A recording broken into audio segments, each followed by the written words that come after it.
In my Netflix viewing, I caught 16 Candles. Fun story here. So back around 2001, I'm working in a video department at Dillon's grocery store, a division of Kroger. You probably have something similar, I think, at King's in your area. Who knows? They all have about the same logo. So this lady says, hey, looking for a movie for my daughters. They've seen just about everything.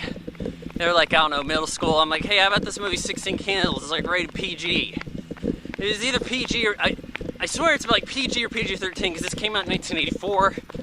Not a lot of PG-13 films at that time. I think it's PG. Yeah, well, there's a nude scene in it.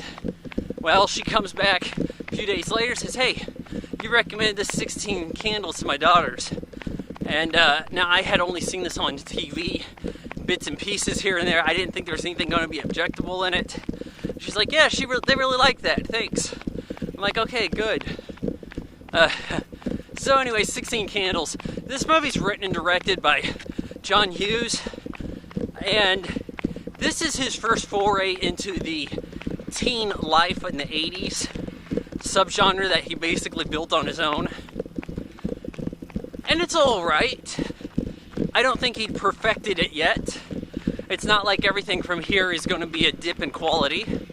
It's more like we haven't quite perfected the formula. So we got this gal, Molly Ringwald. It's her 16th birthday, but her older sister's getting married soon. Like the next day. It's overshadowing this. Her parents don't even know it's her birthday. They forgot. She goes to school.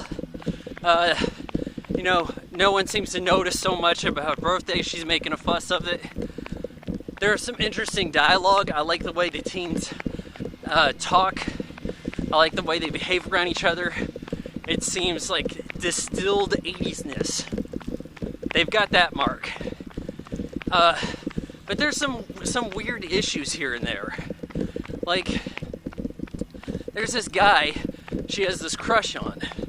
And he doesn't even know I exist, that old bit. I think they said his name was Jake.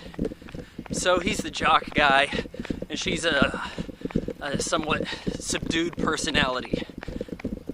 And throughout the school day, she's kind of into him. There's going to be a dance. They go to the dance, but you've got this odd racist bit going on with, what is it, Long Duck Dong? And it's like, yeah, Japanese guy, very crazy, trying to hang out with white people. It detracts from the movie. Like, he's got a lot of antics for a supporting character. So you're trying to deal with this, but otherwise you have fairly realistic film. You get this giant party scene going. Anthony Michael Hall, his character Farmer Ted, I think he's just kind of randomly given that name. It's like assigned to him by Molly Ringwald.